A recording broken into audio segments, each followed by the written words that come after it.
Reflection বা তাদাব্বুর সূরা ইব্রাহিমের, সেটি হলো আল্লাহ তাআলা এই সূরা 24 থেকে 26 নম্বর আয়াতে চমৎকার একটি উপমা হাজির করেছেন। 24 থেকে 26 নম্বর আয়াত খুললে আপনারা দেখতে পারবেন, তিনি বলেছেন, তুমি কি ভেবে দেখোনি আল্লাহ কিভাবে ভালো কথার উদাহরণ দেন। অর্থাৎ ভালো কথার উদাহরণ যেন একটি ভালো গাছ, গাছটির শিকড় মাটির অনেক গভীরে গাঁথা, এর ডালপালা ছড়িয়ে পড়েছে আকাশে, আর তার রবের আদেশে গাছটি সবসময় ফুল দিয়ে যাচ্ছে।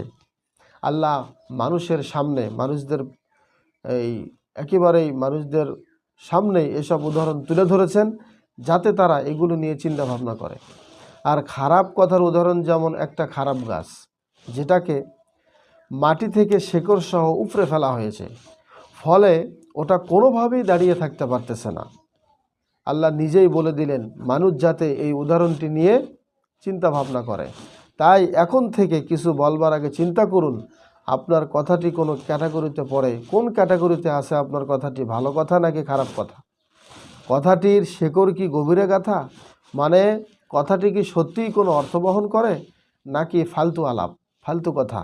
এর ডালপালা কি আকাশে ছড়ানো, মানে কথাগুলো কি আল্লাহর কথা স্মরণ করিয়ে দেয়, জান্নাতের ঠিকানা জানায়। আরও ভাবুন, আরও গভীরভাবে চিন্তা করুন, কথাটি কি ভালো ফল বয়ে আনবে, মানুষকে কি কোনোভাবে উপকার করবে এই কথাটি। যদি এই সবগুলো উত্তর হয় হ্যাঁ, তবেই কথাটি বলুন, অন্যথায় নীরব থাকাই শ্রেয়। দেখুন সহিহ আল বুখারীর 6138 নম্বর।